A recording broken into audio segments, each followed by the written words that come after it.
नमस्कार फ्रेंड्स, स्वागत आहे तुमचं किचन क्लाउड आशामध्ये। आज काही स्पेशल डिश घेऊन आलेली आहे। आज मी कर्नाटकमधील रसम राईस ही डिश घेऊन आलेली आहे। ही डिश पटकनच होते आणि कमी साहित्यात होते।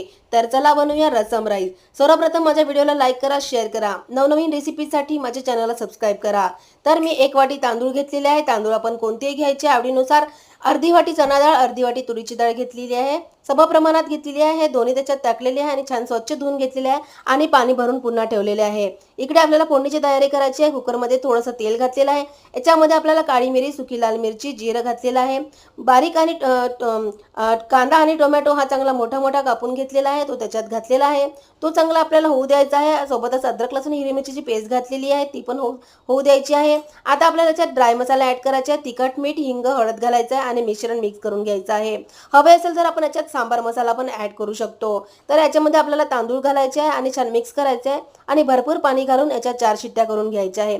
4 शिट्ट्या झाल्यानंतर आपल्याला ही गॅसवरून खाली उतरवायचे आहे आणि याच्यामध्ये आपल्याला चिंच भिजवलेलं पाणी घालायचं आहे किंवा चिंचेचा कोळ घालायचा आहे। हे चिंचेचं पाणी घातल्यानंतर आपल्याला पुन्हा मिक्स करायचं आहे गॅसवर ठेवून आणि मंद आचेवर थोडंसं आपल्याला पुन्हा होऊ द्यायचं आहे। तर रेडी आहे कर्नाटक राज्यातील रसम राईस। उद्या मी काय स्पेशल डिश घेऊन येत आहे तर माझ्या व्हिडिओची वाट बघा। Bye bye, thank you.